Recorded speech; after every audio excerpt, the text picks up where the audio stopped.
సువార్త 21వ అధ్యాయము 1 నుంచి 11 వచనాలు నేను చదువుతూ ఉన్నాను. మీ బైబిల్ తెరచి లేఖనాలను స్పష్టంగా ఆలకించండి. తర్వాత యెరూషలేమునకు సమీపించి ఒలీవ చెట్ల కొండ దగ్గర ఉన్న బేత్వేకు వచ్చినప్పుడు యేసు తన శిష్యుల్లో ఇద్దరిని చూచి, మీ ఎదుటనున్న గ్రామమునకు వెల్లుడి, వెళ్ళగానే కట్టబడి ఉన్న ఒక గాడిదయు దానితోనున్న ఒక గాడిద పిల్లయు మీకు కనబడును. వాటిని విప్పి నా యొద్దకు తోలుకొని రండి. ఎవడైనను మీతో ఏమైననో అని ఎడ్ల అవి ప్రభువునకు కావలసినవని చెప్పవలను. వెంటనే అతడు వాటిని తోలుపెట్టునని చెప్పి వారిని పంపెను. ప్రవక్తలు చెప్పబడిన నెరవేరినట్లు ఇది జరుగును. అదేమనగా, ఇదిగో నీ రాజు సాత్వికుడై గాడిదను భారావాహికను పశుపిల్లైన చిన్న గాడిదని ఎక్కి నీ యొద్దకు వచ్చుచున్నాడు. సియోను కుమారుతో చెప్పుడు అనున్నది. శిష్యులు వెళ్ళి యేసు తమకు ఆజ్ఞాపించిన ప్రకారము చేసి ఆ గాడిదను దాని పిల్లలను తోలుకుని వచ్చి వాటి మీద తమ బట్టలు వేయగా ఆయన బట్టల మీద కూర్చుండెను. జన సమూహములలోనూ అనేకులు తమ బట్టలు దారి పొడుగున పరచరి, కొందరు చెట్ల కొమ్మలు నరికి దారి పొడుగున పరచరి. జన సమూహంలో ఆయనకు ముందు వెళ్ళుచుండు వారును వెనక వచ్చుచుండు వారును, దావీదు కుమారునికి జయము, ప్రభుపేట వచ్చేవాడు స్తుతింపబడునుగాక, సర్వోన్నతమైన స్థలములో జయమని కేకలు వేయుచుండురి. ఆయన యెరూషలేముకు వచ్చినప్పుడు పట్టణమంతయు ఈయన ఎవరో అని కలవరపడిను. జనసమూహము ఈయన గలిలయలోని నజరేతు వాడగు ప్రవక్త అయిన యేసు అని చెప్పిరి. చిన్న ప్రార్థన. అత్యున్నత సింహాసనం మీద ఆసీనుడు వేయండి, మా కొరకు విజ్ఞాపన చేస్తూ మా నిమిత్తము ప్రాణం పెట్టి తిరిగి లేచిన పునరుత్థానుడా మీకు వందనాలు. ఈ యొక్క ఉదయకాల సమయంలో మీ కృపాసన ఎదుకు వచ్చిన నన్ను మమ్మల్ని జ్ఞాపకం చేసుకొని చదవబడిన లేఖనంలో నుండి మమ్మల్ని దర్శించి స్పృశించి మీ రక్షణ కార్యము మా జీవితాల్లో చేయమని ఈ చిన్న మనవి యేసుక్రీస్తు నామములో అడిగి వేడుకొంచున్నాం తండ్రి, ఆమె.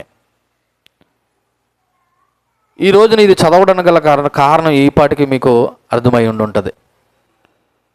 యేసుప్రభు వారి యొక్క జీవితంలో యెరూషలేములోకి అనేక సందర్భాలలో ఆయన ప్రవేశించాడు.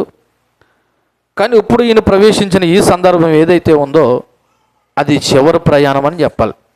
ఎందుకంటే ఇక తను మరణం అవుతున్నాడనే విషయం తెలిసి చివరగా పస్కా పండుగ సమయాన ఆయన యెరూషలేములోకి ప్రవేశించాడు. సో ఈరోజు మన ధ్యానాంశం పేరేంటంటే జయకరమైన ప్రవేశం. జయకరమైన ప్రవేశం. ఆయన యెరూషలేములోకి ఒక జయకరమైన ప్రవేశాన్ని ఆయన ప్రవేశించాడు. సో ఈరోజు మట్లాదివారం సందర్భంగా మీకు విషయాన్ని గుర్తు చేయాలని ఆశపడుతూ ఉన్నాను. ఈరోజున మట్లాదివారం అంటే చాలా ఫోకస్ అంతా దేని మీదకి వెళ్ళిపోయిందంటే మట్టల మీదకి, గాడిద పిల్ల మీదకి వెళ్ళిపోయింది. పిల్లవాళ్ళకి మట్టల మీదకి వెళ్ళిందంటే అర్థం ఉంది, కానీ పెద్దవాళ్ళు అయిన మనము మట్టల మీదకి గాడి మీదకి మన ఫోకస్ మన ఆలోచన వెళ్ళిందంటే మనం ఇంకా ఆధ్యాత్మికంగా ఎదగలేదని అర్థం. చిన్నపిల్లలు మట్టలాదివారు అనేసరికి వాళ్ళకి ఎక్కడలేని సందడే, మీరు చూసే ఉంటారు. నిజానికి దేవుడు యెరూషలేములోకి ప్రవేశించింది మట్టల మీద ఊరేగిస్తారనో, గాడిద పిల్ల మీద ఎక్కి ఆయన ఊరేగుతాడన్న ఉద్దేశంతోనూ ఈ జయప్రవేశం జరగలేదు. మనుషులమైన మన కొరకు తన ప్రాణం పెట్టడానికి ఆ యెరూషలేములో ప్రవేశించిన సందర్భమే ఈ మట్టలాదివారం ఉద్దేశం. సో ఈ ఉదయకాల సమయంలో మన ఫోకస్ అంతా యేసుక్రీస్తు మీద పెడదాం. దేని మీద పెడదాం? మట్టల మీద కాదు, యేసు ప్రభు ఎక్కిన గాడిద కాదు. మన ఆలోచన మన ఫోకస్ అంతా ఎవరి మీద పెడదామంటే యేసుక్రీస్తు మీద పెడదాం. నేను 4 మాటలు లేదా 4 అంశాలు మీ ముందర పెడతాను. మన అంశం పేరు జయకరమైన ప్రవేశం. అందులో 4 మాటలు ఏంటంటే, 1 ప్రవచన నెరవేర్పు, 1 ప్రవచన నెరవేర్పు, 2 శిష్యుల విధేయత సిద్ధపాటు, 2 శిష్యుల విధేయత సిద్ధపాటు, 3 జనసమూహము ఆనందము ఆదరణ, జనసమూహము ఆనందము ఆదరణ, 4 యెరూషలేములో కలవరము, జనసమూహము యొక్క జవాబు మరియు గుర్తింపు, జనసమూహము యొక్క జవాబు గుర్తింపు. ఈ 4 అంశాలు చెప్పి మనం ముగించుకునే ప్రయత్నం చేద్దాం. చదువుతున్నాను చూడండి. 21వ అధ్యాయం మొదటి వచనం. తర్వాత యెరూషలేమునకు సమీపించి, తర్వాత అంటే ఈ 20వ అధ్యాయంలో ఉన్న సంభవాలు జరిగిన తర్వాత యేసు ప్రభు వారు తన శిష్యులను వెంట పెట్టుకుని ఎక్కడికి ప్రవేశించాడంటే యెరూషలేమునకు సమీపించాడు. ఆ యెరూషలేముకు ఆమడ దూరంలో లేదా కొద్ది దూరంలో ఒలీవ చెట్లు కొండ అనబడుతున్నటువంటి ప్రాంతం దగ్గర, లేదా ఒలీవ చెట్లు కొండ అనబడుతున్న కొండ మీద బేత్వెగే అనేటువంటి ఒక గ్రామం ఉంది. మరో లేఖనాల్లో బేత్వెగే, బేతనీ అనే పేరు కూడా చెప్పబడి ఉన్నది. ఈ బేత్వెగే అనేటువంటి మాటకు అర్థం పండని అంజూరప పండ్లు ఇల్లు అంట. పండని అంజూరపు పండ్లు ఇల్లు అంటే ఈ ప్రాంతంలో ఉన్నటువంటి భూసారం అది. అంజూరపు చెట్లు ఉంటాయి కానీ అవి ఏమండవు, పండవు. అటువంటి గ్రామాన్ని దేవుడు ఎన్నుకుని ఆ గ్రామంలో కట్టబడి ఉన్న ఒక గాడిద పిల్లను విడిపించమని తన శిష్యులతో ఆజ్ఞాపించిన సందర్భం ఇక్కడ. తర్వాత ఆయన యెరూషలేముకు సమీపించి ఒలీవ చెట్ల కొండ దగ్గర ఉన్న బేత్వెగే వచ్చినప్పుడు యేసు తన శిష్యుల్లో 2 చూచి, యేసు ప్రభు దగ్గర ఎంతమంది శిష్యులు ఉన్నారు? 12 మంది ఉన్నారు. ఆ 12 మందిలో 2 శిష్యుల్ని పిలిచి ఈ విధంగా చెప్తున్నాడు, ఒక పని చెప్తున్నాడు. 2 ఎందుకు పిలిచాడంటే యూదుల ధర్మశాస్త్రం ప్రకారము వాళ్ళ యొక్క నిబంధన ఏంటంటే కంపల్సరీ ఒక సాక్ష్యాన్ని బలపరచాలంటే 2 సాక్ష్యము ఉండాలి. ఒక విషయాన్ని బలపరచాలంటే ఏం చేయాలా? 2 సాక్ష్యం ఉండాలి. కాబట్టి యెరూషలేమునకు వచ్చిన తర్వాత 2 శిష్యులను పిలిపించి ఆయన ఒక గ్రామానికి వెళ్ళి చెప్పబోయే పని విషయంలో ఇక్కడ అధికారత కనబడతా ఉంది. యెరూషలేము యూదుల యొక్క జీవితంలో చాలా ప్రాముఖ్యమైన పట్టణం. ఇజ్రాయేల్ దేశంలో యెరూషలేం అనేది చాలా ప్రాముఖ్యమైన పట్టణం. ఎందుకంటే వాళ్ళు సంవత్సరంలో కంపల్సరీ యెరూషలేముకు రాకుండా ఉండరు, ఎక్కడున్నా సరే. ఎందుకంటే ముఖ్యంగా పండగ సమయాలలో వాళ్ళు కంపల్సరీ ఎక్కడికి వస్తారు? యెరూషలేంకి వస్తారు. యెరూషలేం అనేసరికి వాళ్ళకు ఒక మంచి ఆధ్యాత్మిక కేంద్రం. అందులోకి యేసు ప్రభు ఏ సమయంలో యెరూషలేంకి వచ్చాడంటే పస్కా పండగ సమయాన వచ్చాడు. ఎక్కడికి వచ్చాడంటే ఒలీవ కొండ అనబడుతున్న బేత్వెగే అనే గ్రామంలో ఉన్నటువంటి చోట నుండి ఒక గాడిద పిల్లను విడిపించమని చెప్పడానికి ఒక పని 2 శిష్యులకి అప్పచెప్పాడు. కాబట్టి చూడండి, అక్కడ చదువుతున్నా ఉన్నాను. 22వ వచనం. మీ ఎదుటనున్న గ్రామానికి వెళ్ళండి. మీ ఎదుటనున్న గ్రామం అంటే ఏ గ్రామం? బేత్వెగే అనేటువంటి గ్రామము. సో మీ ఎదుటనున్న గ్రామానికి వెళ్ళగానే కట్టబడి ఉన్న ఒక గాడిదయు దానితో ఉన్న ఒక గాడిద పిల్లయు మీకు కనబడును. వాటిని విప్పి నా యొద్దకు తోలుకుని రండి. ప్రభులు వారు ఏం చెప్తున్నారంటే తన శిష్యులిద్దరికి, ఇదిగో ఆ కొండ మీద ఒక గ్రామం ఉంది కదా, ఆ గ్రామానికి వెళ్ళండి. అక్కడ కట్టబడి ఉన్న గాడిద పిల్ల కూడా ఉంటుంది. మీరు వాటిని ఏం చేయాలంటే విప్పి నా యొద్దకు తోలుకొని రండి అని తన శిష్యులకు ఆజ్ఞాపించాడు. చూడండి, ఈయన ఎక్కడున్నాడు? యెరూషలేము దగ్గరలో ఉన్నాడు, ఇంకా యెరూషలేములోకి వెళ్ళిపోలేదు. ఆ ప్రాంతం ఎక్కడుంది? ఈ బేత్వెగే అనే గ్రామం యెరూషలేముకు కొద్ది దూరంలో ఒలీవ కొండ అనబడుతున్న కొండ మీద ఉంది. అంటే అక్కడ గాడిద పిల్ల ఉన్నట్టు అది విప్పేటప్పుడు ఆ యజమానుడు అడుగుతాడు, ఎందుకు విప్పుతున్నారని. ఇది ప్రభువు కావాలని చెప్పండి అని. ఏమి జరగబోయేదాన్ని ముందుగా యేసు ప్రభు తన శిష్యులకి చెప్పాడు. దీన్ని బట్టి మనం అర్థం చేసుకునే విషయం ఏంటంటే యేసు ప్రభు సర్వంతర్యామి, ఆయనకి సమస్తము తెలుసు అనే విషయం మనం అర్థం చేసుకోవాలి. కాబట్టి అక్కడ ప్రభు వారు చెప్తా ఉన్నారు, మీరు ఆ గ్రామానికి వెళ్ళండి, అక్కడ కట్టబడినటువంటి గాడిద పిల్ల ఉంటుంది, వాటిని విప్పి మీరు తోలుకుని రావాలని చెప్తున్నాడు. ఇక్కడ యేసు ప్రభు గాడిద పిల్లనే ఎందుకు ఎన్నుకున్నాడు, లేదా గాడిదనే ఎందుకు ఎన్నుకున్నాడు అనేది ఒకసారి ఆలోచన చేస్తే నా వైపు చూడండి. ఇది ప్రవచన నెరవేర్పు. ఇదేంటి? ప్రవచన నెరవేర్పు. ఏంటి ప్రవచనం? జకరియా గ్రంథము 9వ అధ్యాయము 9వ వచనంలో ఆ 4వ వచనంలో చెప్పబడిన ప్రవచనం ఉంది. జకరియా గ్రంథము 9వ అధ్యాయము 9వ వచనం. సియోను నివాసులారా బహుగా సంతోషించండి, యెరూషలేము నివాసులారా ఉల్లాసంగా ఉండుడి. నీ రాజు నీతిపరుడును రక్షణ గలవాడును దీనుడునై గాడిదను గాడిద పిల్లను ఎక్కి నీ యొద్దకు వచ్చుచున్నాడు. ఇది ప్రవచన నెరవేర్పు. ఆ మాటే 4వ వచనంలో ఉంది. ఇదిగో 5వ వచనంలో, ఇదిగో నీ రాజు సాత్వికుడై గాడిదను భారావాహిక పశువు పిల్లైన చిన్న గాడిదను ఎక్కి నీ యొద్దకు వచ్చుచున్నాడని సియోను కుమారుతో చెప్పుడి అనున్నది.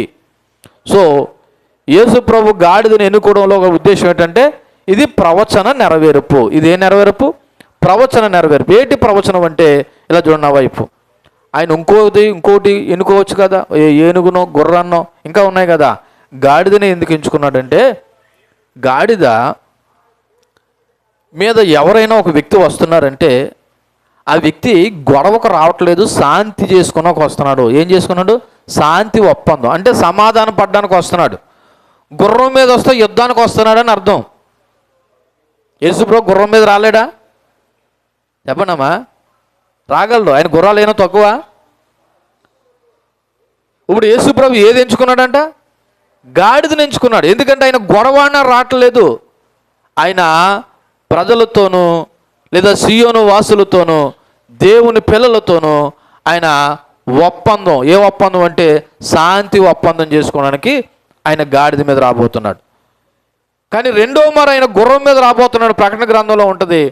ఆయన రెండో మారు గుర్రం మీద వస్తున్నాడంటే తీర్పు తీర్చడానికి వస్తున్నాడు. ఒక రకంగా చెప్పాలంటే మన భాషలో గొడవ పెట్టుకోవడానికి వస్తున్నాడు. కానీ ప్రస్తుతం ఈ సందర్భంలో యెరూషలేము యొక్క ప్రవేశం ఎలా జరిగిందంటే ఆయన ఒక గాడిదను ఎంచుకుని గాడిద పిల్ల మీద యెరూషలేములోకి ప్రవేశిస్తున్నాడు. ఇలా ఎందుకు జరుగుతుందంటే ప్రవచన నెరవేర్పు. జకరియా గ్రంథంలో చెప్పబడినట్లు, ఇదిగో సియోను కుమారి నీ యొక్క రాజు సాత్వికుడై గాడిదను భారావాహికను పసిపిల్ల మీద ఎక్కి నీ యొద్దకు వచ్చుచున్నాడు. అంటే యేసుప్రభు గాడిదని ఎన్నుకోవడంలో ఉద్దేశం ఏంటంటే ఇక్కడ ప్రవచన నెరవేర్పు జరుగుతూ ఉన్నది. కాబట్టి ఆ మాటని అక్కడ గుర్తు చేస్తూ ఉన్నాడు. చూడండి 2వ వచనంలో, మీ ఎదురునున్న గ్రామానికి వెళ్ళుడి, వెళ్ళగానే కట్టబడి ఒక గాడిదయు దానితోనున్న ఒక గాడిద పిల్లయు మీకు కనబడును, వాటిని విప్పుకుని తోలుకుని రండి.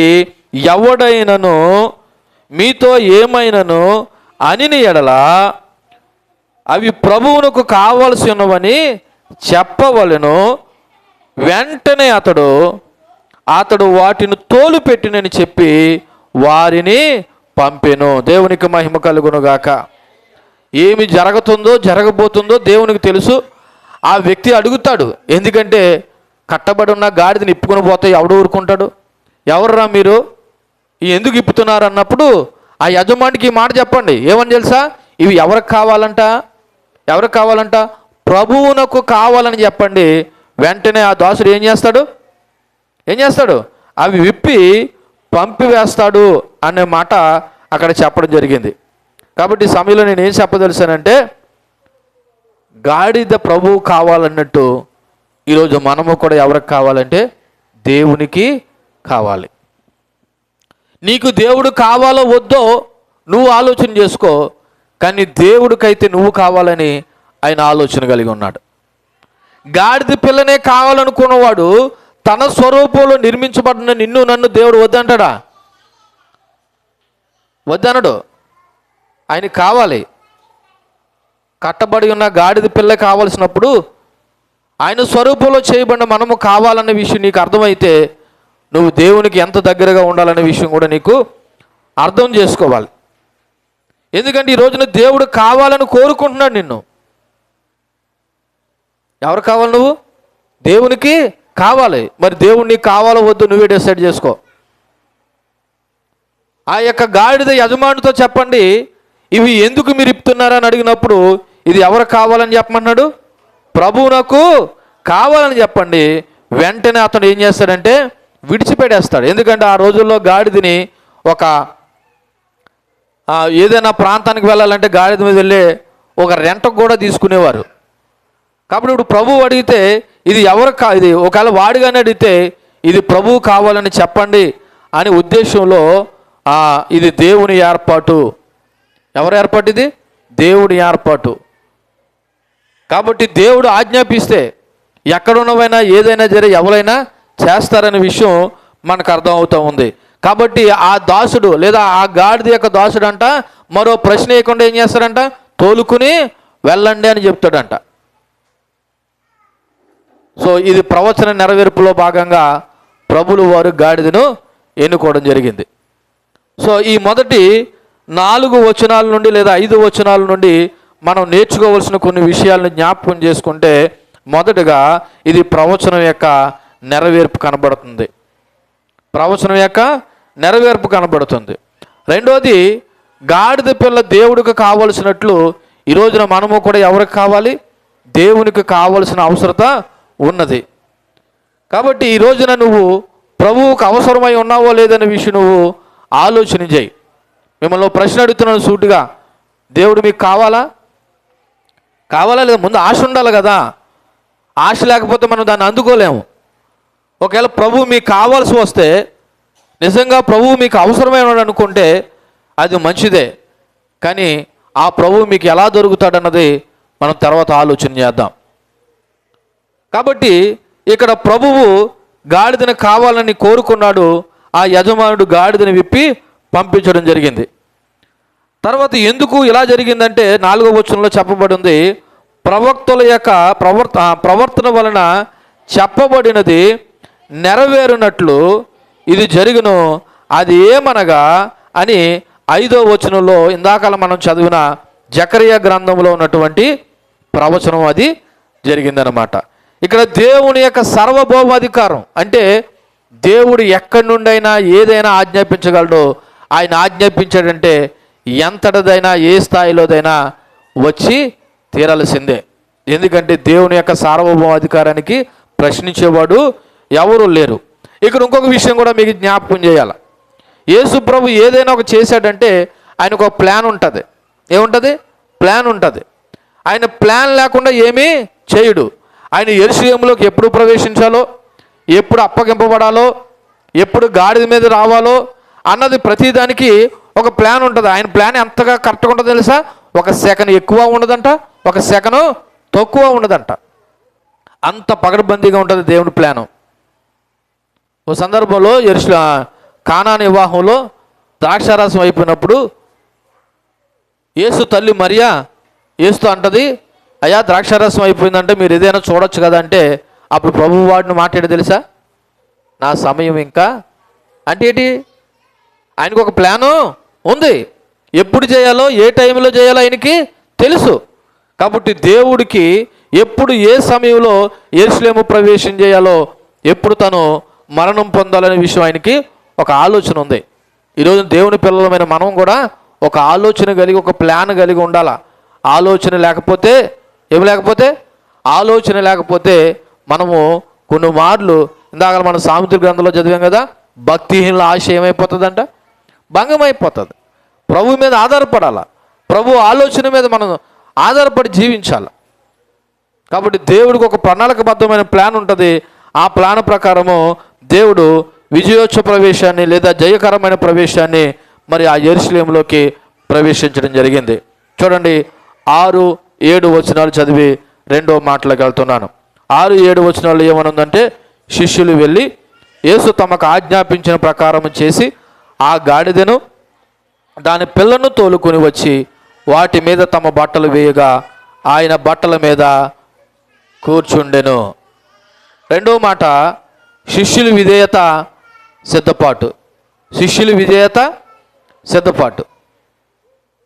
ఏంటి శిష్యుల విధేయత? శిష్యుల విధేయత? తీసుకెళ్ళు, ఇంకా పని అవదో, డిస్టర్బ్ కలగ చూడు. నాకు మనకి వీడియో వేస్ట్ అయిపోతా. నాకు శిష్యుల విధేయత సిద్ధపాటు. ఏంటి శిష్యుల విధేయత? చూడండి, అక్కడ 6వ వచనంలో చెప్పబడినట్టు, శిష్యులు వెళ్ళి యేసు తమకు ఆజ్ఞాపించిన ప్రకారము చేసి. ఏం చేశారంటే శిష్యులు? యేసు తమకు ఆజ్ఞాపించిన ప్రకారము చేసి, ఈ రోజున దేవుడికి ఎవరు కావాలో తెలుసా? యేసు ఆజ్ఞాపించిన ప్రకారము చేసేవాళ్ళు కావాలా? యేసు ఆజ్ఞాపించిన ప్రకారము చేసేవాళ్ళు కావాలా? మీకు చెప్పాను కదా, యేసు ప్రభు మీకు కావాలా అంటే మీరు కావాలన్నారు కదా, ఆ కావాలతో ఇప్పుడు ఆయన ఎవరికి అందుబాటులో ఉంటాడంటే ఆయన ఆజ్ఞాపించిన ప్రకారం చేసేవారికి అందుబాటులో ఉంటాడు. మొదటి 5 వచనాల్లో ఏమని చెప్పాడు శిష్యులతో? మీరు ఆ ఎదుటనున్న గ్రామానికి వెళ్ళండి, అక్కడ కట్టబడి ఉన్న గాడిద ఉంటుంది, ఆ గాడిదను విప్పుకొని తోలుకొని రండి. ఆ గాడిద యజమాని అడుగుతాడు, ఎందుకు మీరు విప్పుతున్నారంటే ఇది ఎవరికి కావాలి? ప్రభువు కావాలని చెప్పండి అన్నప్పుడు ఆ ప్రకారమే యేసు శిష్యులు వెళ్ళి యేసు తమకు ఆజ్ఞాపించిన ప్రకారము చేసి. సో ఇప్పుడు మనం నేర్చుకోవాల్సిన విషయం ఏంటంటే దేవుడు ఆజ్ఞాపించిన ప్రకారము నువ్వు చేస్తున్నావా అన్న విషయం మనం అర్థం చేసుకోవాలి. ఎవరు ఆజ్ఞాపించిన ప్రకారం? దేవుడు ఆజ్ఞాపించిన ప్రకారము నువ్వు చేస్తున్నావా లేదన్నది మనం ఆలోచన చేయాలి. ఎవడు చేస్తాడంటే విధేయత కలిగిన వాడే చేస్తాడు. ఎవడు చేస్తాడండి? ఎవడు చేస్తాడు? విధేయత. ఇప్పుడు దేవుని మాట ఎవరు ఆలకిస్తారంటే ఎవరైతే దేవునికి విధేయులు ఉన్నారో వాళ్ళే ఆలకిస్తారు. దేవుని ఆజ్ఞకు లోబడాలి. యేసు ప్రభు శిష్యులు లోబడినట్టు ఈ రోజున మనము కూడా ఆయన శిష్యులం అయితే, నిజానికి యేసు ప్రభు ఆయన 12 మంది శిష్యులకు చెప్పిన మాట ఏంటో తెలుసా? మత్తయి సువార్త 28వ అధ్యాయం లాస్ట్లో ఉంటుంది, మీరు సర్వలోకమునకు వెళ్ళి సమస్త జనులను శిష్యులుగా చేయమన్నాడు. ఇప్పుడు మనం కూడా దేవుని శిష్యులం అయితే ఇప్పుడు మనం ఎవరి మాట ఆలకించాలా? అమ్మా ఎవరు చెప్పండి? మీకు ఇంకో విషయం కూడా చెప్పనా? దేవుని మాట ఆలకించే వాళ్ళే దేవుని శిష్యులు అవుతారు. దేవుని మాట ఆలకించే వాళ్ళే దేవుని శిష్యులు అవుతారు. దేవుని మాట ఆలకించిన వాళ్ళు శిష్యులు అవరు, విశ్వాసాలు అంతకంటే కాదు. విశ్వాసికి శిష్యుడికి ఉన్న తేడా చెప్పనా? విశ్వాసి ఏదో ఆశించి వస్తుంది, శిష్యుడు ఏమీ ఆశించకుండా వస్తాడు. విశ్వాసి నాకు ఏదోటి జరగాలని కోరుకుంటాడు, ఏదో కావాలని కోరుకుంటాడు. శిష్యుడు ఏమి జరగకపోయినా దేవునికి మహిమ కలగాలని కోరుకుంటాడు. కాబట్టి ఉదయకాల సమయంలో ఒకసారి మరలా మీకు గుర్తు చేసే ప్రయత్నం ఏం చేస్తున్నానంటే యేసు ప్రభు శిష్యులు తమకు ఆజ్ఞాపించిన ప్రకారం ఏం చేశారంట? చేశారంట. ఇక్కడ శిష్యుడి యొక్క పాత్ర జ్ఞాపకం చేసుకుంటే, ఒకవేళ నువ్వు యేసు ప్రభు శిష్యుడిగా ఉండాలనుకుంటే నువ్వు ఎవరి మాట ఆలకించాలంటే దేవుని యొక్క మాట ఆలకించాలనే విషయం మీరు అర్థం చేసుకోవాలి. ఎందుకంటే దేవునికి విధేయత చూపించాలి, దేవుని ప్రణాళిక మీద నమ్మకం ఉంచాలి. ఇక్కడ శిష్యులు చేసిన రెండో పని ఏంటో తెలుసా? ఒకటి విధేయత చూపించారు, రెండోది నమ్మకం కూడా ఉంచారు. ఉంచారు? నమ్మకం. ఏంటి నమ్మకం? మీకు అర్థమైతే చెప్పాలి. ఏంటి నమ్మకం? మీకేం అర్థం కాదని నాకు తెలుసు. ఏంటి నమ్మకం అంటే అక్కడ ఒక గాడిద ఉంది, అక్కడ గాడిద పిల్ల ఉంది, వాటిని తోలుకొని రండి అని ఎవరు చెప్పారు? దేవుడు చెప్పాడు. మరి అక్కడ ఉందో లేదో నాలాటోడైతే ఏం చేస్తాడు? ఇదేంటే అక్కడ ఒక గాడిద ఉంటుందంట, గాడిద పిల్ల ఉంటుందంట, అక్కడ ఆడు అడుగుతాడంట, మీరు ఎందుకు ఇప్పుతున్నారని అడుగుతాడంట, ఇది ఎవరికి కావాలంట? ప్రభు కావాలని చెప్పమన్నాడంటే ఇది నిజమా అబద్ధమా అని వెళ్ళడం మానేస్తాను. కానీ శిష్యులు మాత్రం ఏం చేశారు? నమ్మారు. ఎవరు చెప్పింది? ప్రభు చెప్పింది. సో ఇక్కడ శిష్యుడికి రెండో క్వాలిటీ ఉండాలి తెలుసా? విధేయత ఉండాలి, ప్రభువు మీద నమ్మకం కూడా ఉండాలి. ఈయనమో ఓ చోట ఉన్నాడు, ఆ గాడిద పిల్ల ఓ చోట ఉంది, ఈయన పోయి దాన్ని విప్పుకొని రమ్మంటున్నాడు. నిజంగా అంత దూరం వెళ్ళిన తర్వాత గాడిద ఉందంటావా? ఒకవేళ ఉంటే విప్పితే ఆ వాండర్ మనల్ని ఏమైనా కొడతాడేమో, తిడతాడేమో అని ఆలోచన చేయాలి కదా. కానీ ఇది ఆలోచన చేయకుండా ప్రభు చెప్పిన మాటను గుడ్డిగా నమ్మారంటారు చూసారా? అలా ప్రభు చెప్పిన మాటను మనం ఏం చేయాలంటే గుడ్డిగా నమ్మాలి. ఎందుకంటే ఆయన ప్రభువు, ఆయన ఏదైనా ఆజ్ఞాపించాడంటే, ఏదైనా ఒక మాట అన్నాడంటే అది కంపల్సరీ నిజము. ఆయన అబద్ధం ఆడేవాడు కాదు, ఆయన నరమాత్రుడు కాదు. కాబట్టి శిష్యులు రెండోదిగా ప్రభు చెప్పిన మాట మీద ఏముంచారు తెలుసా? నమ్మకం ఉంచారు. ఒకటి దేవుని మాటకి విధేయత చూపించారు, రెండోది ఏం చేశారు? ప్రభు యొక్క మాటను నమ్మారు. ఒకవేళ నువ్వు దేవుని శిష్యుడు అయితే నువ్వు దేవుని మాటకి విధేయత చూపించాలి, రెండోది నమ్మకము ఉంచాలి. ప్రభు మాటలు సత్యము, ప్రభు మాటలు సత్యము. మూడోది శిష్యులు ఏం చేశారు తెలుసా? 7వ వచనంలో ఆ గాడిదను దాని పిల్లను తోలుకొని వచ్చి వాటి మీద తమ బట్టలు వేయగా ఆయన ఆ బట్టల మీద కూర్చుని సిద్ధపరిచారు. ప్రభువు కావలసిన విధంగా గాడిదని ఏం చేశారు? సిద్ధపరిచారు. ఎందుకంటే తోలుకొచ్చి ఊరికి విడిచిపెట్టలేదంట. ఇదిగో ప్రభా నువ్వు తోలుకొని రమ్మన్నా కదా, ఇగో తోలుకొని వచ్చాను, ఇంకో నువ్వు ఏం చేసుకుంటావు చేసుకో అని అనలేదంట. ఏం చేశారంటే అక్కడ చెప్పబడిన మాట, ఆ గాడిదను దాని పిల్లను తోలుకొని వచ్చి వాటి మీద తమ బట్టలు వేయగా ఆయన ఆ బట్టల మీద కూర్చోండు. అంటే ప్రభువారు కూర్చోవడానికి వీలుగా గాడిదను ఏం చేశారు చెప్పండమ్మా, సిద్ధపరిచారు. ఇప్పుడు ఎందుకే గాడిద మీద కూర్చున్నాడా ప్రభువారు, గాడిద పిల్ల మీద కూర్చున్నాడా? ఇక్కడ దేని మీద కూర్చున్నాడు అన్నది ముఖ్యం కాదు, ఆయన గాడిద పిల్ల మీద కూర్చున్నాడు. మరి ఎందుకు రెండు తోలుకొచ్చారంటే, కొత్తగా ఏదైనా ఒక జంతువు మీద కూర్చోవాలంటే బెదురు ఉంటుంది దానికి. పక్కన తల్లి ఉందనుకో ఏం లేకుండా ఉంటుంది, బెదురు లేకుండా ఉంటుంది. ఎందుకంటే పక్కన ఎవరు ఉన్నారు, మా తల్లి ఉంది కాబట్టి అని. ఇప్పుడు ప్రభువు వారు కూర్చున్నది ఆ చిన్న గాడిద పిల్ల మీద. ఎందుకంటే ఇంతవరకు ఆ గాడిద పిల్ల మీద ఎవరో సవారీ చేయలేదు. మరి రెండు ఎందుకు తోలుకొచ్చారంటే, చిన్న గాడిద పిల్ల బెదరకూడదని పెద్దదాన్ని కూడా తోలుకొని వచ్చారు. కానీ ప్రభువారు ఆ చిన్న గాడిద పిల్ల మీద ఆ శిష్యులు తమ బట్టలు పరిచి సిద్ధపరిచినప్పుడు ప్రభువారు ఆ గాడిద మీద కూర్చున్నారు.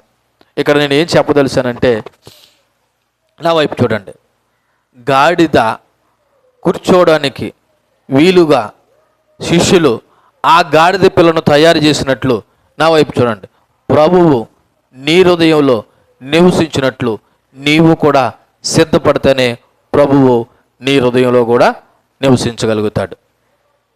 అర్థమైందా? మరలా చెప్తున్నాను, ఆ గాడిద పిల్ల మీద ప్రభువు కూర్చోవడానికి విధంగా శిష్యులు సిద్ధపరిచి బట్టలు వేసినట్లు యేసు ప్రభు నీ హృదయంలో కూడా నివసించాలంటే నువ్వు కూడా నీ హృదయాన్ని దేవుని కొరకు అలా సిద్ధపరచుకునే విధంగా నువ్వు నేను బ్రతకవలసిన అవసరత ఉన్నది. ఎందుకంటే దేవుడు ఎక్కడ పడితే అక్కడ నివాసం చేసేవాడు కాదు. ఆయన ఎక్కడ నివాసం చేస్తాడంటే పరిశుద్ధమైన స్థలములలో మాత్రమే నివాసం చేస్తాడు.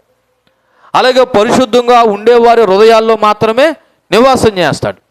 బహుశా విప్పే సమయానికి తోలుకొచ్చే సమయానికి ఆ గాడిద యొక్క భౌతిక స్థితి ఎలాగుందో తెలియదు, కానీ తోలుకుని తీసుకొచ్చిన తర్వాత ఆ గాడిదను చాలా శుభ్రంగా తయారు చేసి ఇప్పుడు ప్రభు కూర్చోవడానికి వీలుగా గాడిద మీద ఏం వేశారు, బట్టలు వేశారు, దాన్ని సిద్ధపరిచారు. అంటే శిష్యులు ఏం చేశారు తెలుసా, మొదట ప్రభు మాటకు విధేయత చూపించారు, రెండోది ప్రభు చెప్పిన మాట మీద నమ్మకం ఉంచారు, మూడోది ప్రభు కూర్చోవడానికి వీలుగా గాడిదను సిద్ధపరిచారు. సో ఈ మూడు కూడా మన జీవితంలో జరగాలండి. మనం కూడా ప్రభు మాటకు విధేయత చూపించాలి, రెండోది ప్రభు యొక్క మాట మీద నమ్మకం ఉంచాలి, మూడోది ప్రభువు మన హృదయంలో నివసించులాగా మనం కూడా సిద్ధపడాలి. ఇకపోతే మూడవ మాటలోకి వెళ్దాం. అనగా మూడవ మాట అంటే ఆ చదవబడినటువంటి 21వ అధ్యాయం 8-9 వచనాలు. జన సమూహములలోని అనేకులు తమ బట్టలు దారి పొడుగునా పరచరి, కొందరు చెట్ల కొమ్మలు నరికి దారి పొడుగునా పరచరి. జన సమూహంలో ఆయన ముందు వెళ్ళుచుండు వారు వెనక వచ్చుచుండు వారు దావీదు కుమారునికి జయము, ప్రభు పేరట వచ్చువారు స్తుతింపబడుగాక, సర్వోన్నతమైన స్థలములలో జయమని కేకలు వేయుచుండిరి. సో ఈ మూడో మాటకు అర్థం ఏంటంటే జన సమూహం యొక్క ఆనందము, ఆదరణ. నిజానికి గాడిదను సిద్ధపరిచింది ఎవరు? శిష్యులు. ఇప్పుడు ఆ గాడిద మీద ప్రభువు ఎక్కి బయటికి వెళ్ళిన తర్వాత బయట ఉన్న జన సమూహం కూడా ఆయన ఆదరించి ఆనందించారంట. బయట ఉన్న జన సమూహం కూడా ఆయన ఆదరించి ఆనందించారు. ఎలాగ ఆదరించారంటే ఒకసారి చూద్దాం, చూడండి. ఇప్పుడు ఈయన యెరూషలేము బయట ఉన్నాడు, అవుట్కట్స్, అంటే ఇంకా యెరూషలేంలోకి వెళ్ళలేదు. ఇలాగ గాడిద పిల్లని తెమ్మన్నారు, అది బేత్పేగే గ్రామం నుండి తీసుకొచ్చారు. తీసుకొచ్చిన శిష్యులు ఏం చేశారు, కూర్చోడానికి వీలుగా బట్టలు వేశారు. ఇప్పుడు ప్రభు వారు ఆ గాడిద పిల్ల మీద కూర్చొని ఇప్పుడు యెరూషలేములోకి ఎంటర్ అయ్యారు. అంటే యెరూషలేంలోకి ఎంటర్ అయ్యారంటే యెరూషలేం లోపలికి వచ్చారు. యెరూషలేం లోపలికి వచ్చిన తర్వాత అక్కడున్న జన సమూహాలు ఏమని అంటున్నారంట చూడండి, దావీదు కుమారునికి జయము, ప్రభు పేరట వచ్చేవాడు స్తుతింపబడుగాక, సర్వోన్నతమైన స్థలములలో జయము అని కేకలు వేయుచుండిరి.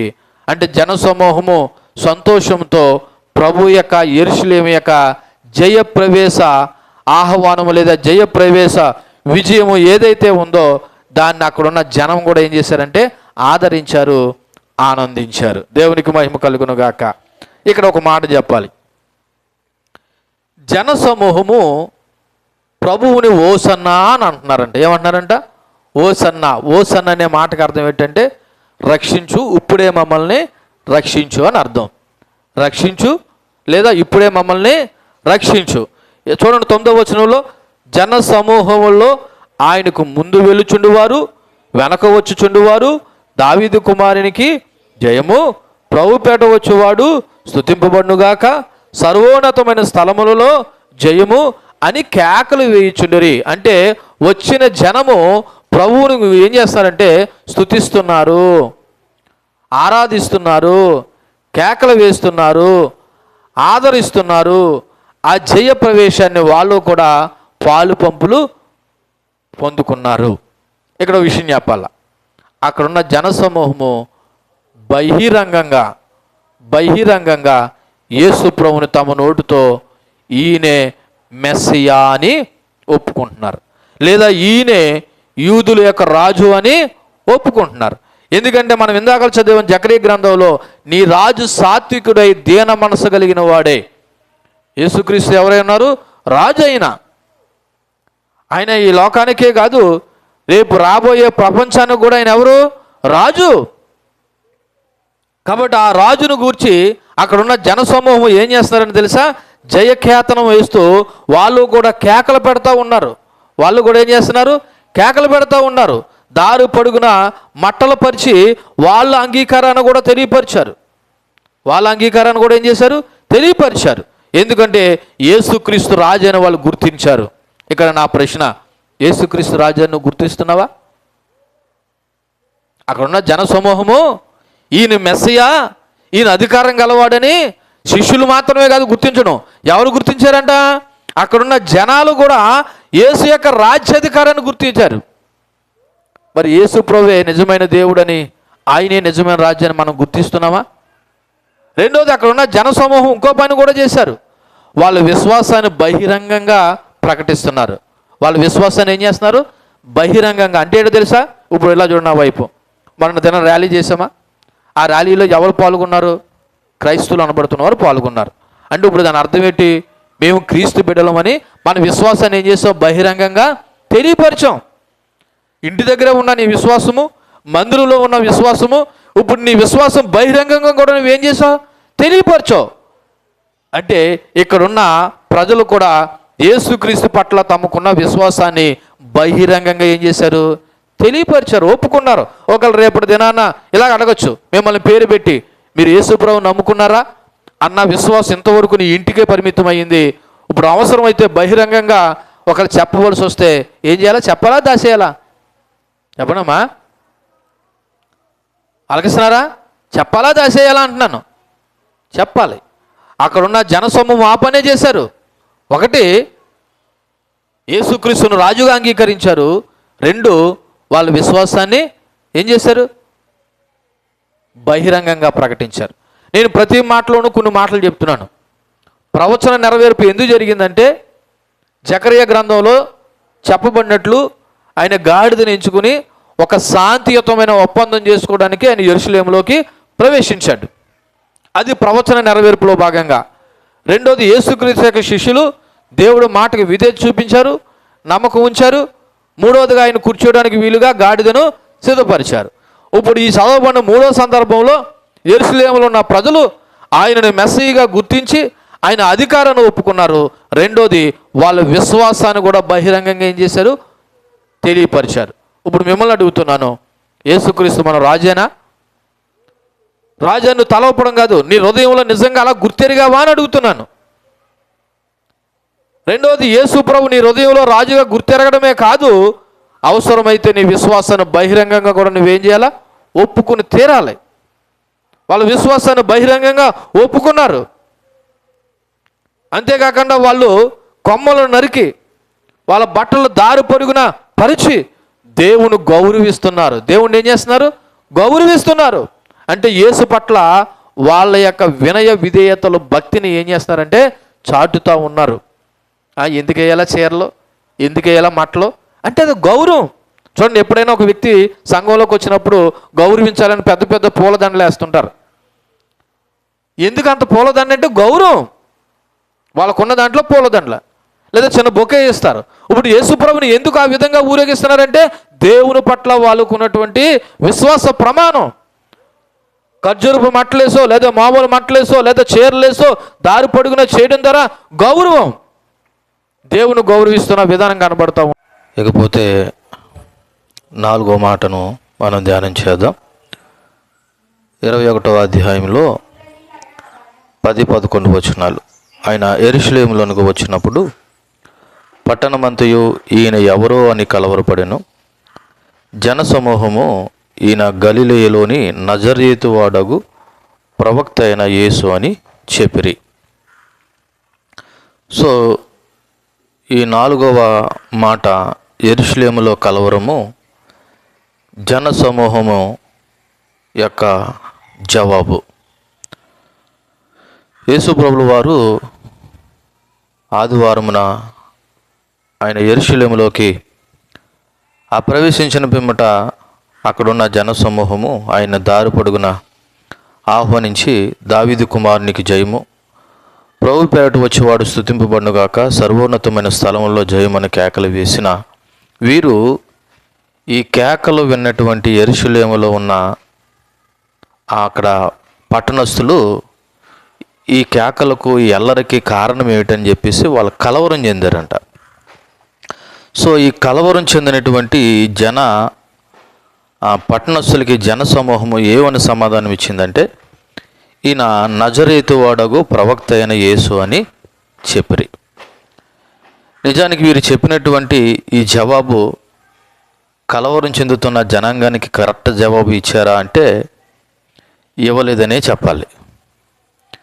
ఎందుకంటే యేసు ప్రభు ప్రవక్త కాదు, ఆయన దేవుడు లేదా దేవుని కుమారుడు. సో వీళ్ళు ఆ ముందు వచనాల్లో యేసు ప్రభుని వారిని అంత ఆదరించి ఆహ్వానించడానికి కారణం ఏంటంటే వాళ్ళకు రాజుగా గుర్తించారు. కానీ ఏ రాజుగా గుర్తించారంటే ఇశ్రాయేలు ప్రజలకు ఒక రాజ్యం కావాలి కాబట్టి, ఈ భూలోక సంబంధమైన రాజ్యాన్ని ఇచ్చేవాడు కాబట్టి అందుకని రాజుగా గుర్తించి ఆయన ఆహ్వానించడం అయితే చేశారు. కానీ కలవరం చెందుతున్న జనాంగానికి మాత్రం వీళ్ళు సరైనటువంటి జవాబు ఇవ్వలేదని చెప్పాలి. ఎందుకంటే యేసుప్రభు వారే ఓ సందర్భంలో తన శిష్యులతో అంటాడు, నన్ను గురించి ఏం మాట్లాడుతున్నారు అంటే అక్కడ ఉన్న శిష్యులు అంటారు, నువ్వు ఏలియావని లేదా మోషే అని లేదా ప్రవక్తల్లో ఒకడని ఇలా చెప్పుకుంటున్నారు అన్నప్పుడు మరి మీరేమనుకుంటున్నారని మాట్లాడతాడు. అప్పుడు పేతురు, నువ్వు సర్వోన్నతుడు అయిన దేవుని కుమారుడు అని చెప్తాడు. పేతురు, ఇది దేవుడు నీకు బయలుపరిస్తేనే కానీ ఇది నీకు తెలియపరచబడలేదని అంటాడు. అంటే ఆయన దేవుడు లేదా దేవుని కుమారుడు, అంతేగాని ఆయన ప్రవక్త కాదు. ప్రవక్త అని చెప్పినంత మాత్రాన అక్కడున్న జనసమూహము పూర్తిగా యేసు ప్రభుని దేవుడిగా అంగీకరించలేదు. ఆయన ఒక రాజుగా గుర్తించారు, కానీ అది భూలోక సంబంధమైన రాజ్యం ఇచ్చేవాడుగా గుర్తించారు తప్ప ఆయన దేవుని కుమారుడిగా గుర్తించలేదు. అందుకే రోమిలు రాసిన పత్రిక 10వ అధ్యాయంలో ఉంటుంది, ఎవడైతే తన నోటితో ప్రభువు అని నమ్మి విశ్వసిస్తాడో వాడికి రక్షణ. ఇక్కడున్న ఈ జనసమూహము యేసు ప్రభుని సరిగా అర్థం చేసుకోకుండా ఆయన ఒక ప్రవక్తగా మాట్లాడారు. సరే, ఇప్పుడు మన విషయానికి వస్తే మనం ఏ విధంగా అర్థం చేసుకున్నాం యేసు ప్రభుని? ఆయన ఒక అందరి దేవుళ్ళలో ఒక దేవుడిగా అర్థం చేసుకుంటున్నారా, లేదా ఈయనే నిజమైన దేవుడు అని అర్థం చేసుకుంటున్నారా? ఒకవేళ ఈయనే నిజమైన దేవుడని నువ్వు అర్థం చేసుకుంటే ఇలా కలవరం చెందుతున్న జనాంగానికి మనం ఏ విధమైన జవాబు ఇస్తున్నాం? ఆల్రెడీ యెరూషలేము పట్టణంలో ఉన్న వాళ్ళు చాలామంది కలవరం చెందుతున్నారు అక్కడ జరుగుతున్న అల్లరిని బట్టి. అలా కలవరం చెందే జనాంగానికి సరైన సమాధానం ఇవ్వాల్సిన పోయినటువంటి ఆ జనాంగము లేదా జనసమూహము యేసు ప్రభుని పూర్తిగా ఒక దేవుడుగా లేదా దేవుని కుమారుడుగా వాళ్ళు ప్రజెంటేషన్ చేయలేకపోయారు. కారణం ఏంటంటే యేసు ప్రభుని ఒక భూలోక సంబంధమైన వ్యక్తిగా, ఒక ప్రవక్తగా లేదా ఒక రాజుగా గుర్తించారు తప్ప ఆయన దేవుడుగా అక్కడున్న జనాంగము జనసమూహము ప్రభులు వారిని గుర్తించలేదు. మరి ఈ రోజున మన ఆధ్యాత్మిక జీవితంలో కూడా మన ప్రభువైనటువంటి యేసుక్రీస్తుని మరి నువ్వు ఏ విధంగా గుర్తిస్తున్నావు అన్నది కూడా ఒకసారి ఆలోచన చేయాలి. ఎందుకంటే యేసు ప్రభువును మనం సరిగా అర్థం చేసుకోలేకపోతే, ఆయనే నిజమైన దేవుడని, ఆయన తప్ప వేరే మార్గం లేదని మనకు గ్రహింపు లేకపోతే, ఈ రోజున మన సమాజంలో కలవరు చెందుతున్న వారికి కూడా మనం సరైన జవాబు ఇవ్వలేని వారుగా ఉంటాం. నిజానికి ఇక్కడ ఒకసారి మనం జ్ఞాపకం చేసుకునే విషయం ఏంటంటే, ఈ రోజున ప్రభు నీకు అర్థం అవ్వాలి, అర్థం కాని వారికి నువ్వు అర్థమయ్యేలా చెప్పాలి. మనమే ప్రభువును పూర్తిగా అర్థం చేసుకోలేకపోతే ఇంకా అర్థం కాని వారికి మనం అర్ధరహితులుగా మిగిలిపోతాం. ఈ 4వ సందర్భంలో ఆ కలవరం చెందుతున్న జనాంగానికి లేదా పట్టణానికి ఇక్కడున్న జనసమూహము సరైన సమాధానం ఇవ్వలేదనేది నాకు అర్థమవుతున్న విషయం. కాబట్టి ఈ రోజున దేవుని పిల్లలమైన మనము కూడా మన కళ్ళెదురుకుంటా అనేక మంది జనసమూహము ఇంకా యేసు ప్రభు ఎవరో తెలియని వారుగా ఉన్నారు. వాళ్ళందరికీ తెలియపరచవలసిన బాధ్యత సంఘమైన మన మీద ఉన్నది. అది పాస్టర్ గారే చూసుకుంటారు, అది పాస్టర్ గారికి సంబంధించిన విషయం అని అనకూడదు. ఎందుకంటే దేవుని బిడ్డలమైన మనము దేవుని సన్నిధికి వస్తున్నామంటే, సంఘంలో సభ్యులమయ్యామంటే, మనము కూడా ఇంకా దేవుని ఎరగని జనాంగానికి సరైన సమాధానం చెప్పే ఆధ్యాత్మిక స్థితిలోకి మనం వెళ్ళాలి. ఎందుకంటే దేవుడు మనల్ని అట్టి రీతిలుగా యాజకులుగా, యాజక సమూహంగా ఈ రోజున సంఘమైన మనల్ని గుర్తించాడు. అటువంటి యాజక సమూహంగా మనం పనిచేయాలంటే ప్రభు మనకి అర్థం అవ్వాలి. అంతే తప్ప కలవరం చెందుతున్న వారిని ఇంకా కలవర పెట్టే విధంగా మనము ప్రవర్తించకూడదు. కాబట్టి ఈ సందర్భంలో ఈ యొక్క జయకరమైన ప్రవేశము అనబడుతున్న ఈ యొక్క వర్తమానంలో మొదటి 5 వచనాలు ప్రవచన నెరవేర్పుగా దేవుడు గాడిద మీద యెరూషలేములోకి ప్రవేశించాడు. రెండవది, మరి దేవుడు అనగా యేసుక్రీస్తు శిష్యులకు ఆజ్ఞాపించిన రీతిలో శిష్యులు విధేయత చూపించి ఆయన కూర్చోవడానికి వీలుగా సిద్ధపాటు చేశారు. మూడవది, ఆయన యెరూషలేములోకి ప్రవేశించినప్పుడు జనసమూహాలు ఆనందంతో మరి ఆయన ఆదరించి, దావీదు కుమారునికి జయము, ప్రభుపేట వచ్చుచున్నవాడు స్తుతింపబడునుగాక, సర్వోన్నతమైన స్థలములలో జయము అని ఓసన్నానుచు కేకలు వేశారు. నాలుగవదిగా, ఆ యెరూషలేము పట్టణం అంతయు కలవరం చెందుతున్నప్పుడు వీళ్ళు సరైన సమాధానం ఇవ్వలేనటువంటి ఒక జనసమూహంగా యేసు ప్రభుని, అసలు యేసు అనే మాటకి రక్షకుడు అనేటువంటి అర్థమొచ్చే రీతిలో చెప్పకుండా ఆయన ప్రవక్త అయిన యేసు అని చెప్తున్నారు. నిజానికి ఆయన ప్రవక్త అయిన యేసు కాదు, రక్షించే యేసు, రక్షకుడైన యేసు. ఆ విషయాన్ని ప్రజెంటేషన్ చేయవలసింది పోయి ఆయనను ఒక ప్రవక్తగా, ఈయన గలిలయలోని నజరేతు నుండి వచ్చాడన్నట్టుగా ప్రజెంటేషన్ చేస్తున్నారు. లేదా వాళ్ళకి ఆ విధమైన సమాధానం చెప్పారు. లేదు, యేసు ప్రభు ప్రవక్త కాదు, ఆయన ఒక ఇర్మియా కాదు, ఒక ఏలియా కాదు, ఆయన సాక్షాత్తు దేవుడు, మనల్ని రక్షించువాడు. ఆ నమ్మకం మనకు ఉండాలి. అలా నమ్మకం లేని వారికి నమ్మే విధంగా మనము దేవుని గురించి చెప్పాలి. సో ఈ పునరుత్థాన ఆదివారం మందు మనం నేర్చుకున్న ఈ పాఠాల నుండి మనము ఏ స్థితిలో ఉన్నామో, ఏ పరిస్థితిలో ఉన్నామో, శిష్యులు దేవునికి విధేయత చూపించినట్లు మనం కూడా విధేయత చూపిస్తున్నామా? దేవుడు మన హృదయాల్లో నివసించులాగున సిద్ధపాటు చేస్తున్నామా? అంతేకాకుండా ఈ రోజున కలవరం చెందుతున్న జనాంగానికి ఏ విధమైన సమాధానం ఇచ్చి ప్రభుని మహింపరుస్తున్నామో లేదా ఘనపరుస్తున్నామో అన్నది ఒకసారి మనం ఆలోచన చేయాలా.